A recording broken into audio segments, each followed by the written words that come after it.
Don't go to your friends for advice on shit that doesn't have, that where they're not the market. If you're making videos for your friends and you're gonna monetize that, then by all means, that becomes your market. So do everything they tell you to do if you like it. But don't listen to your fucking friends. Listen to the fucking market. You ready? Let's go!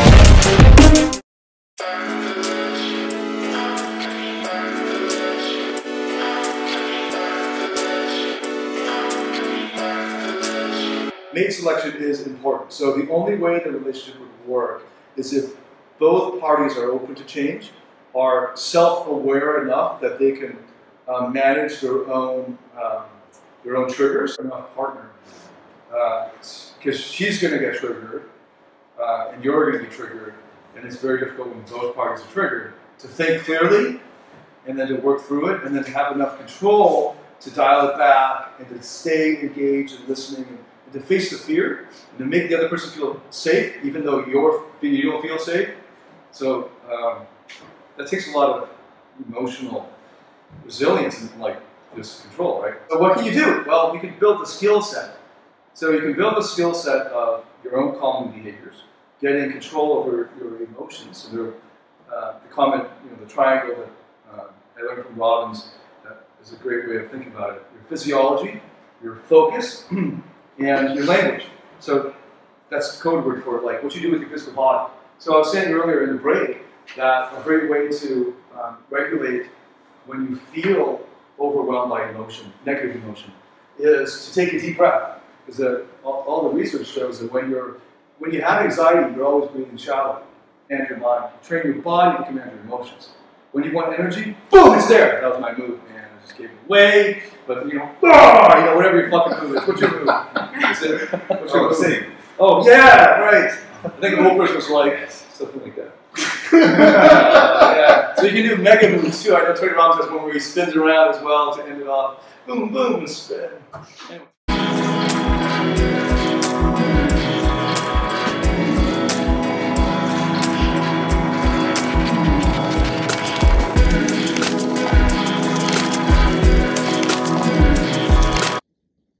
So it's been a while because we had that mastermind at Sam Reap. Great. So I'll just do the announcement threads. Announcement thread questions. If you have a question live here, go ahead and post that in between each question. I'll refresh and double check that I'm not missing any comments here. Okay.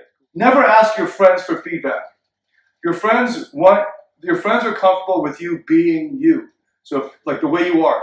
So if you want to change, don't expect them to like it because they like the you that you are now. Market. What does the market say? I don't care about what the friends or the family say. In fact, I expect the friends and family to be a little uncomfortable if I'm doing it correctly. Because if I'm growing, I should be different. And that's a good thing. If you fit in with your friends' conceptions of you, then you're never going to change. They like you. I mean, the fact that they're with you means that they've chosen the way you are normally. So you can keep your friends as friends, but don't have them as business advisors. Don't go to your friends for advice on shit that doesn't have, that where they're not the market. If you're making videos for your friends and you're going to monetize that, then by all means, that becomes your market. So do everything they tell you to do if you like it. But don't listen to your fucking friends. Listen to the fucking market.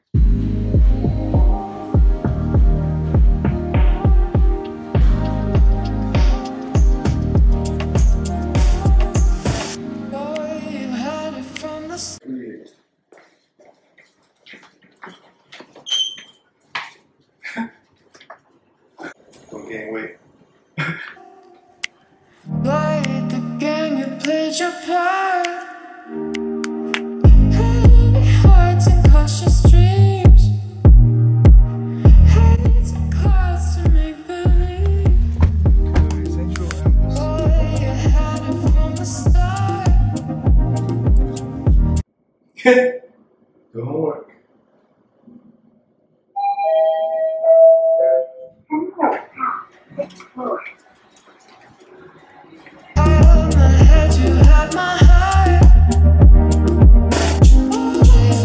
Do that.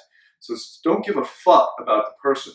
Look at his ideas first. So many people they're lazy motherfuckers, and as a heuristic device, they say, who is this human being? Oh, if I like the human being, then I'll listen to what he says. Stop doing that. You're never going to really grow very quickly that way because everybody is flawed and it's easy to find imperfections. So instead of looking at the person, look at the ideas first. Who gives a fuck about the person right now? Think about the ideas. Feels like unless they can help you, they don't feel whole.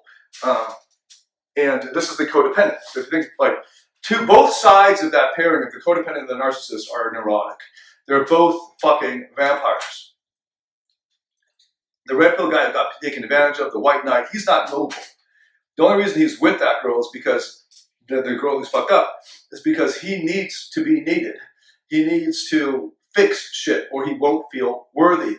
He doesn't believe in his own self-worth to just exist. He needs to be of value to others in order for him to feel enough and significant. That person's a parasite as well because nothing that they actually do is for you. What they're actually doing is for them. All of that work that they do is a way of making themselves feel more whole and enough and significant and worthy and like they can stand there and hang. The only person who can really let his guard down and be with you fully without asking anything from you or not requiring any kind of response from you to feel good about themselves are those who are unneurotic, and there are very few human beings like that.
A lot of people who have, because of their burdens and their traumas and their dark side, have many good things to say because they've come out through the fire.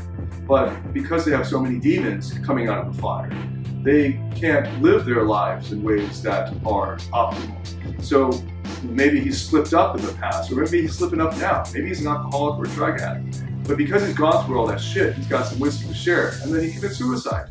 Doesn't mean you throw out all his wisdom. He earned that wisdom. He just couldn't live through it. I mean, people attack preachers, for instance, for giving into sin once in a while. And now I'm not going to listen to a thing he says. That's the guy that might have the most interesting things to say about sin because he grapples with it every fucking day. Right? Don't listen to somebody who's never tempted by alcohol on the issue of alcohol. Listen to an alcoholic who struggles with it every fucking day and is overcoming it. He's 60 days, dry. Listen to him talk about it. That's real, So stop looking at the figure. Fuck the figure.